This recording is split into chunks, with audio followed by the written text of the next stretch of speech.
సనాతన ధర్మంలో ఏకాదశికి ప్రత్యేక ప్రాముఖ్యత ఉంటుంది. నెలకు 2 ఏకాదశులు ఉంటాయి. ఒకటి కృష్ణపక్షం, మరొకటి శుక్లపక్షం. మే 4వ తేదీ వరుదిని ఏకాదశి జరుపుకుంటున్నారు. ఈ ఏకాదశి ఉపవాసాన్ని పాటించడం వల్ల దురదృష్టం అదృష్టంగా మారుతుందని నమ్ముతారు. దీనితో పాటు భక్తుడికి జీవితంలో సుఖ సంతోషాలు, సౌభాగ్యాలు కలుగుతాయి. ఈ పవిత్ర ఉపవాసాన్ని ఆచరించడం వల్ల మోక్షం లభిస్తుంది. ఏకాదశి ఉపవాసం గురించి పద్మపురాణంలో ప్రస్తావించారు. శ్రీకృష్ణుడు వరుదిని ఏకాదశి ఉపవాసం వల్ల కలిగే ప్రయోజనాలను యుధిష్ఠిరుడికి చెప్పాడు. భూమి మీద ప్రతి ఒక్కరి కర్మలను లెక్కపెట్టే చంద్రగుప్తుడు కూడా ఈ ఉపవాసం వల్ల వచ్చే సద్గుణాన్ని సరిగ్గా లెక్కించగలేకపోయాడని అంటారు. ఏకాదశి ఉపవాసానికి అంతటి విశిష్టత ఉంటుంది. ఈ ఉపవాసం పాటించే వ్యక్తిని విష్ణువు ప్రతి సంక్షోభం నుంచి రక్షిస్తాడు. వరుదిని ఏకాదశి రోజు విష్ణుమూర్తిని పూజించాలి. విష్ణు సహస్రనామ పారాయణం ఎంతో ఫలప్రదం. ఈ రోజు కంచుపత్రలో ఆహారం తినకూడదనే విషయాన్ని గుర్తుపెట్టుకోవాలి. అలాగే పొరపాటున అన్నం కూడా తినకూడదు.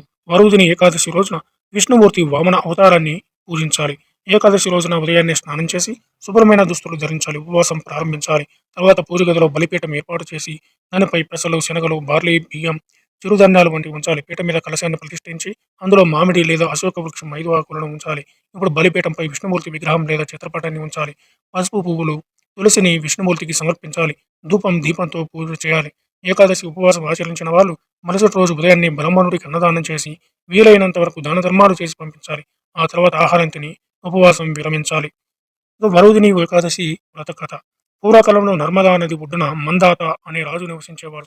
భక్తిభావం ఎక్కువగా ఉండే రాజు నిత్యం తపస్సు చేస్తూ ఉండేవాడు. ప్రజల పట్ల కరుణగా ఉండేవాడు. రాజు ఒకనాడు తపస్సులో ఉన్న సమయంలో ఒక ఎలుగుబంటి అతని కాలును గాయపరిచింది.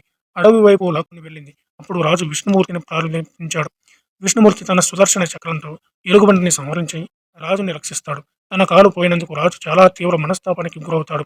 ఇది నీ పూర్వజన్మ సుకృతం వల్ల జరిగిందని చెప్తాడు విష్ణుమూర్తి. దీన్ని వదిలించుకోవాలంటే వరుదిని ఏకాదశి రోజున ఉపవాసం ఉండి తన వరాహ అవతార విగ్రహాన్ని పూజించమని విష్ణుమూర్తి సెలవిస్తారు. ఆ విధంగా రాజు వరుదిని ఏకాదశి ఉపవాసం ఆచరించి పాపాలు పోగొట్టుకుంటారు. పురాణాల ప్రకారం వరుదిని ఏకాదశికి సంబంధించి మరొక కథ కూడా ప్రాచుర్యంలో ఉంది.